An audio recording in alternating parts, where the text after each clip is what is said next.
Yeah, I mean, it's a good question. And I think one of the tricky things, what I've come to understand is that we are feeling energy all of the time, but we're not necessarily feeling it in our hearts or in our feelings, what we identify as our feelings when our emotional state changes, when oh, I feel warm. Oh, I feel happy. We notice when our feelings change. But we are sensitive to energy currents, emotions, thoughts, vibrations, the vibration of places, and we are interpreting that information all the time in many different ways. So, for example, I could walk into a building that has, let's say I walk into a building and there's been massive arguments in that building, like in the previous few hours, and the energy of that friction is still in the air when I walk in.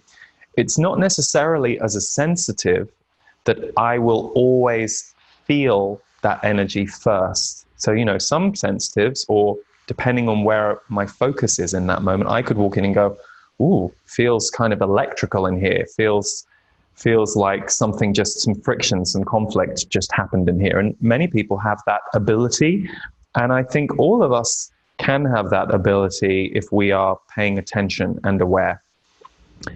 But a lot of the times you will interpret the energy in a different way. So, for example, you might walk into that room and your mind starts going and you start thinking about this annoying thing that just happened with somebody, and you're like, oh God, yeah, that really annoyed me. So you are feeling the energy of conflict in the room, but you aren't interpreting it as a feeling. You are running with it in your thoughts.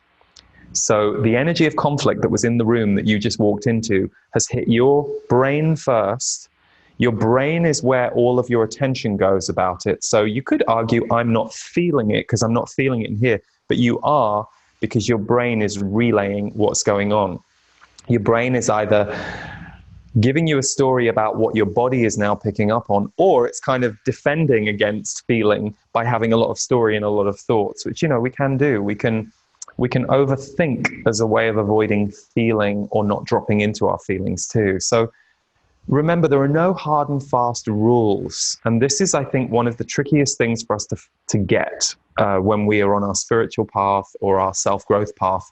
We'll hear one person say one thing and we'll be like, oh, well, Esther Hicks said, oh, this person said, oh, this book said.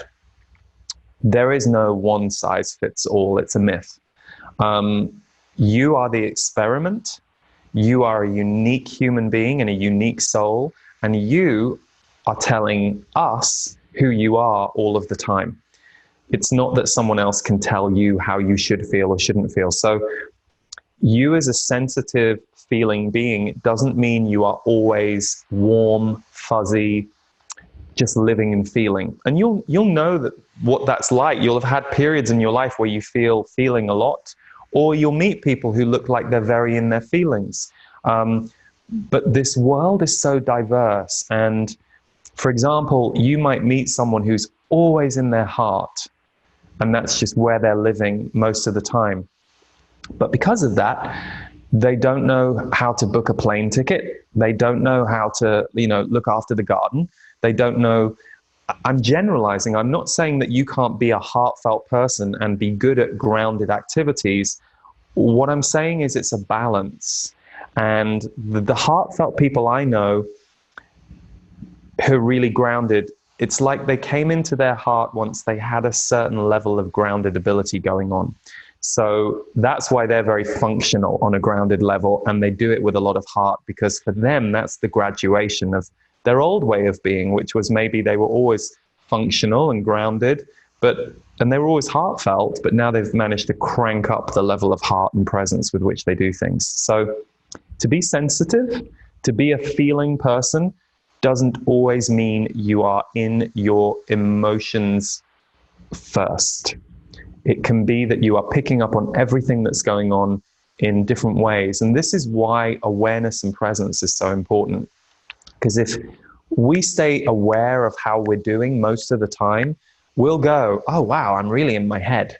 I've been like in a load of mental thoughts for like 30, 40 minutes. And I know that isn't good for me because I can tell I've kind of left my heart a bit.